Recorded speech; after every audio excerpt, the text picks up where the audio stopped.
नमस्कार दोस्तों। आज हम बात करेंगे कुंडली की। कुंडली कैसे बनाते हैं। कुंडली बनाना आज के टाइम पे बहुत आसान हो गया है। आज हमारे पास बहुत सारे सॉफ्टवेयर अवेलेबल हैं जिससे हम लोग date of birth, time of birth, place of birth अगर उसमें फीड कर दें, एंटर मार दें तो कुंडली निकल के आ जाती है। ये बड़ी समस्या नहीं है। प्राचीन समय में अभी ही कुछ साल पहले, 10-15 साल पहले, ये एक बहुत बड़ा काम, बड़े ज्ञान का काम होता था कुंडली बनाना, जिसमें कि बच्चा जब पैदा हुआ तो वो पंचांग में देखना होता था किस समय पैदा हुआ है, किस नक्षत्र में पैदा हुआ है, कौन सा महीना चल रहा है, कौन से ग्रह कहाँ है, कैसे हैं वो पूरी कितने घटी कितने पला पे कौन सा नक्षत्र है, वो सब देख करके बृहद अध्ययन करने के बाद वो कुंडली बनानी होती है, फिर उसकी व्याख्या करना होता था। लेकिन आज के टाइम में सॉफ्टवेयर्स में ये चीज़ें फीड हैं ऑलरेडी, जिसके शास्त्रों के हिसाब से, ज्योतिष शास्त्र के हिसाब से कुंडली बना देते हैं। लेकिन हमारे सामने कुंडली होती है, हम ये नहीं समझ पाते हैं कि हमारी कुंडली में क्या है। उसके लिए हमें किसी पंडित जी को दिखाना पड़ता है कि देखिए जरा बताइए हमारी कुंडली में लिखा क्या है। तो ऐसा नहीं हो सकता कि कुंडली हमारे सामने हो और हम खुद ही देख लें कि हमारी कुंडली में क्या लिखा है। जो भी होने वाला है उसका हम उपचार कर लें। अगर कोई समस्या आने वाली है, कोई तकलीफ आने वाली है तो उसका हम उपचार कर लें। तो आज हम उसी के लिए बात करेंगे। जो लोग कुंडली सीखना चाहते हैं, देखना वो भी, और जो अपनी कुंडली खुद देखना चाहते हैं कि भाई हम अपनी कुंडली खुद ही देखना चाहते हैं कि हमारी कुंडली में क्या है, तो दोनों लोग हमारे साथ जुड़े रहें। हम पार्ट्स में कुंडली बनाएंगे और आप लोगों को पूरी व्याख्या करेंगे। एक छोटी से छोटी चीज आपको बताते चलेंगे जिससे आपको कोई समस्या नहीं हो। तो कुंडली में सबसे पहले होता है कुंडली का चार्ट। कुंडली होती कैसे है, तो ये जो भाग है, यहाँ ये जो वर्गाकार एक संरचना बनी हुई है, इसमें 12 खाने हैं।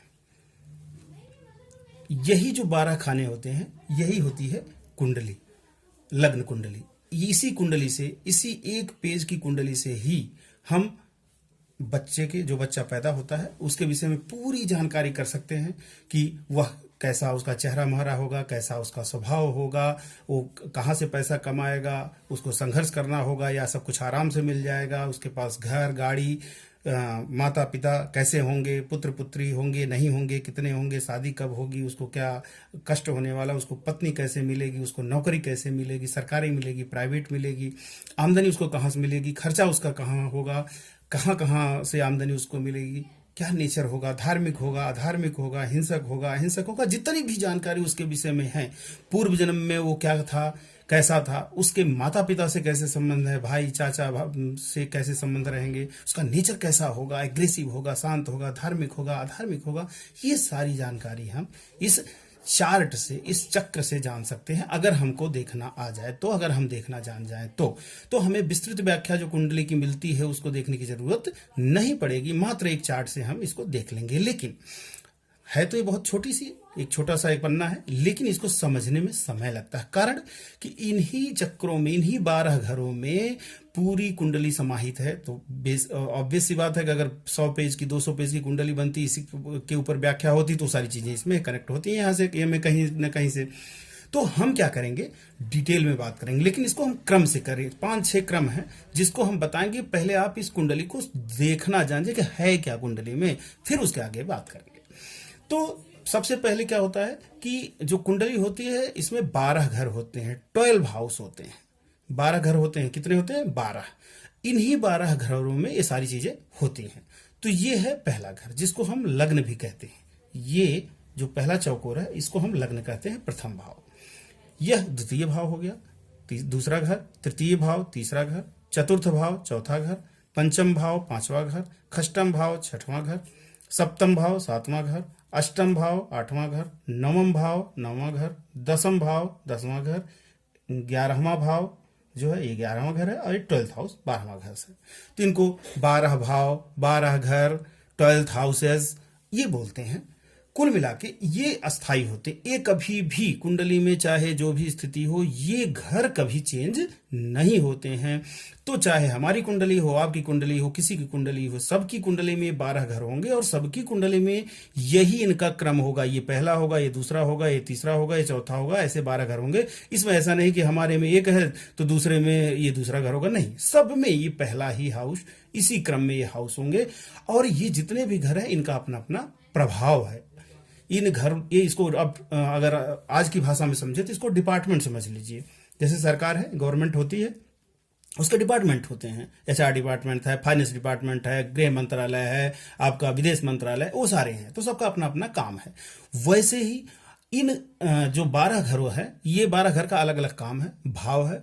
और फिर इन 12 घरों में 12 राशियां होती हैं, वो आएंगी, वो बैठेंगी, उनके स्वामी होंगे, उनका क्या स्वभाव होगा, किस घर में कौन स्वामी बैठता है, उसका अलग अलग प्रभाव होगा, उसकी अलग अलग विवेचना आपको आगे बताएंगे। लेकिन अभी हमें उधर नहीं जाना है, हमें अभी केवल भाव पे बात करनी है। आज हम केवल भाव की बात करते हैं कि इन राशियों में 12 भाव कौन से हैं और इनका क्या प्रभाव है। तो हम बात करते हैं 12 घर किस चीज के लिए हैं, ये घर किस चीज के कारक हैं, इन घरों से क्या देखना होता है। तो जैसे पहला घर है, पहले घर से हम क्या कहते हैं, इसको तन भाव कहते हैं। क्या कहते हैं? तन भाव। तन भाव मतलब ये समझ लीजिए इंसान की ये शारीरिक संरचना कैसी है। वो गोरा होगा, सांवला होगा, काला होगा, उसके दांत बड़े होंगे, छोटे होंगे, वह मजबूत होगा, कमजोर होगा, लुभावना होगा, आकर्षक होगा, या थोड़ा बदसूरत होगा। ये सारी चीजें जो हैं, उसका स्वभाव कैसा होगा, उसका व्यक्तित्व कैसा होगा, ये सारी जितनी भी चीजें हैं वो हम कहां से देखते हैं? वो हम प्रथम भाव से देखते हैं। यही प्रथम भाव है जो कि हमें पूरी जानी, पहले घर में जो भी ग्रह है, इसमें जो भी राशि है, उसका स्वामी है, कौन ग्रह बैठा, उसी के बेस पे हम जान लेंगे कि इस बच्चे का स्वभाव कैसा होगा, इसकी संरचना कैसी होगी। तो पहले घर से हम क्या देखेंगे, ये आपको बता दिया। अब आता है दूसरा घर, द्वितीय भाव, इसको हम धन भाव भी कहते हैं। तो दूसरा घर जो है, इससे हम क्या देखते हैं, कहां से पैसा आएगा, धन बच्चे को कितना मिलने वाला है, उसको नेत्र संबंधी कोई बीमारी तो नहीं होगी, उसका मुंह कैसा होगा, उसकी वाणी कैसी होगी, व्यवहार कैसा होगा, और परिवार कैसा होगा। इससे हम दूसरे घर से देखते हैं। तीसरे घर से, ये साहस का घर है, पराक्रम का घर है। इससे हम देखते हैं कि बच्चा साहसी होगा, पराक्रमी होगा, मेहनत करके चीजें उसको मिलेंगी या आराम से मिल जाएंगी। और उसके छोटे भाई बहन का भी घर यही होता है। मानसिक रूप से वो संतुष्ट रहेगा, नहीं कहे रहेगा, संतुलित विचारधारा वाला और रहेगा कि नहीं रहेगा, ये तीसरे घर से देखते हैं। ये साहस का घर है। ये घर बहुत अच्छा नहीं माना जाता है। चौथा घर है, यह है आपका घर, जैसे आपके पास घर होगा, गाड़ी होगी, माता से आपके कैसे संबंध होंगे, ये सब चीजें जो है आप, ये बेसिकली सुख का घर कहा जाता है। वाहन, प्रॉपर्टी, माता से संबंध, ये सब जो है हम चौथे घर से देखते हैं। पांचवें घर से क्या देखते हैं? पांचवें घर से संतान, आपके लड़का होगी, लड़की होगी, कितनी संतान होंगी, आप कितनी शिक्षा प्राप्त करेंगे, आपकी बुद्धि तीक्ष्ण होगी, कमजोर बुद्धि होगी, मंद बुद्धि होगी, ये क्या है, ये सारी जानकारी यहां से हम पांचवें घर से देखते हैं। अगला घर आ गया छठा। यह घर बहुत अच्छा नहीं माना जाता है। 6, 8, 12 ये घर खराब माने जाते हैं कुंडली में। तो आगे भी विवेचना करेंगे, बताएंगे। तो छठा घर, क्योंकि इनको ये डिपार्टमेंट ही ऐसा है। अब जैसे पुलिस डिपार्टमेंट है, अब पुलिस डिपार्टमेंट से उसका काम ही है चोरों को पकड़ना, उनको, उनसे गलती किया है तो उनको उगलवाना, उनको सजा देना, तो उनका तो काम ही वही है। तो आप उसको अच्छा नहीं कह सकते। तो लेकिन उनका काम तो अच्छा है। तो वैसे ही ये घर क्या है, क्या डिपार्टमेंट है? ये डिपार्टमेंट है रोग का, शत्रु का और ऋण का। अब बताइए, रोग तो कोई अच्छा होगा नहीं, शत्रु अगर है तो वो भी अच्छा नहीं होगा। अगर आपने उधारी लिया है, उधारी बहुत खराब चीज होती है। तो ये छठा घर, हम इससे ये सब चीजें देखते हैं तो इसको अच्छा घर नहीं माना जाता है। मैक्सिमम ग्रह इसमें जो है खराब ही फल देते हैं। कुछ ग्रह ऐसे हैं जो अच्छे फल देते हैं, वो हम आप बाद में बात करेंगे। जैसे बृहस्पति है, शनि है, अच्छा फल भी देते हैं।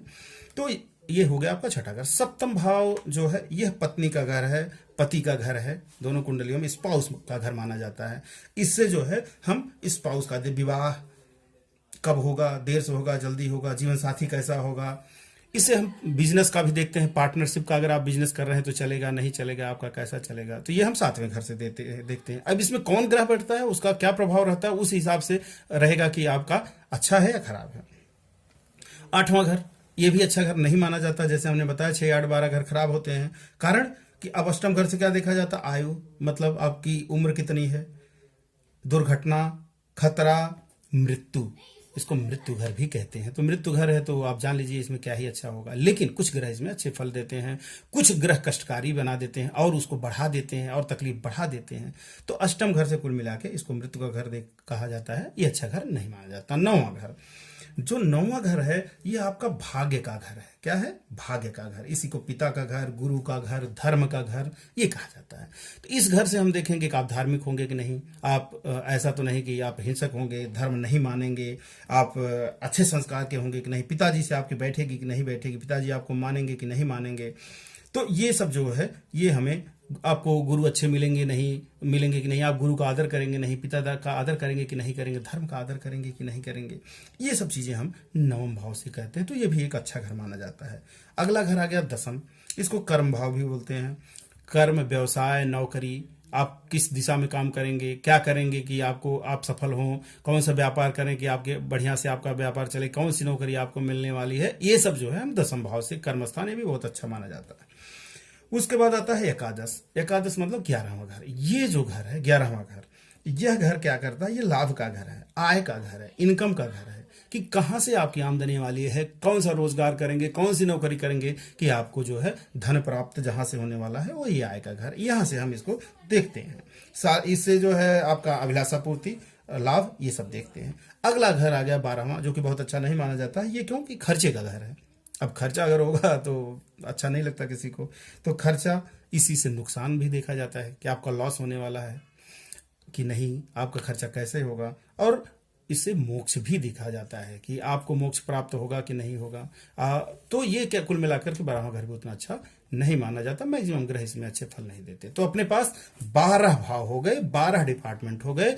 यही 12 डिपार्टमेंट, इन्हीं 12 डिपार्टमेंट में पूरी जिंदगी इंसान की आ जाती है। ठीक, तो ये भाव हम देखेंगे। अब आगे हम जब आगे विवेचना करेंगे कि राशियां कितनी हैं, जैसे 12 राशियां हैं, उनका क्रम है 1 से लेकर 12 तक, वो क्रम कभी नहीं टूटता है। फिर 9 ग्रह होते हैं, फिर ग्रहों की दृष्टि होती है, ग्रह किस घर में रहते हैं, उनका क्या क्या प्रभाव पड़ता है। तो वो आगे हम एक एक चीज पकड़ेंगे। आज जैसे हमने भाव की बात कर ली कि 12 भाव हैं, उन भावों का क्या फल मिलता है, उनमें उनके क्या, वो किनके कारक हैं, वो बात कर लिए। आगे हम बात करेंगे कि ग्रह कौन सी राशि कहाँ बैठती है, तो उनका क्या प्रभाव पड़ता है। तो अगले पार्ट में उसको हम देंगे। बहुत बहुत धन्यवाद। आप ऐसे ही हमारा जो है ये देखते रहिए चैनल, और आगे आप अगर आपका कोई सुझाव होता है तो वो भी आप हमें दीजिए। हम अपनी तरफ से पूरी कोशिश करेंगे कि बेहतर से बेहतर आपको समझाएं और आपको समझ में आए। धन्यवाद।